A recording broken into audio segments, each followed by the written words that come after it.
अजितदादाचा धनंजय मुंडेंना धक्का. कराड अटकला. आता धनंजय मुंडेकडे अजितदादाचा मोर्चा.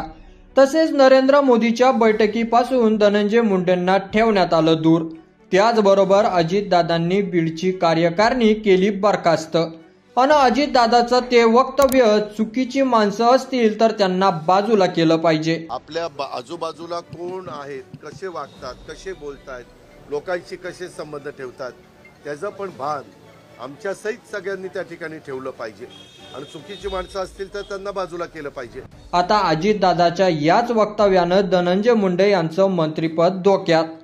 संबंधित घटनेची दृश्य, पोलिसांची कारवाई, आंदोलने अन चर्चेचे फुटेज, त्यामुळेच धनंजय मुंडे यांचं नाव पुन्हा चर्चेत आलं. कारण संतोष देशमुख हत्या प्रकरणाशी संबंधित वाल्मिक कराडावर SITने मोका लागू केला. अन कराडचं नाव या प्रकरणात मास्टर माइंड म्हणून आल्यापासूनच मुंडेंच्या मंत्रिपदावर संकटाचे ढग घोघावत आहेत. सुरुवातीलाच उपमुख्यमंत्री अजित पवार आणि मुख्यमंत्री देवेंद्र फडणवीस यांनी मुंडेंना पाठिंबा दिला होता. मात्र वाल्मिक कराडाच्या अटकेनंतर आणि त्यांच्यावर मोका लागल्यानंतर परिस्थिती बदलली आहे. कराडने पोलीस कटोडीत सरेंडर करताच तपास वेगाने पुढे सरकला. अनेक गंभीर आरोप त्यांच्यावर झालेत, ज्यामुळे धनंजय मुंडेंचं नाव वारंवार चर्चेत आलं.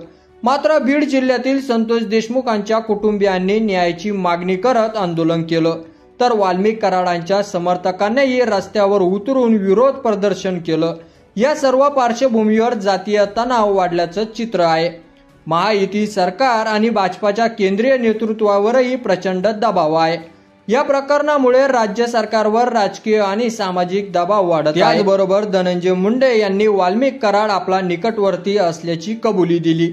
मात्र विरोध आणि सत्ताधारी नेत्यांकडून त्यांच्या राजीनाम्याची मागणी अधिक तीव्र झाली आहे.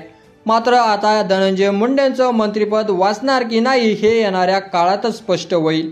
पण राजकीय दबाव, जातीचा तणाव आणि केंद्रीय हस्तक्षेप यामुळेच यांची स्थिती नाजूक बनली आहे. की यावर तुम्हाला काय वाटतं की खरंच मुंडेंनी राजीनामा द्यावा का? तुमचं मत कमेंट बॉक्समध्ये लिहून नक्की कळवा. आणि चॅनलवर नवीन असाल तर चॅनलला सबस्क्राईब करा. धन्यवाद.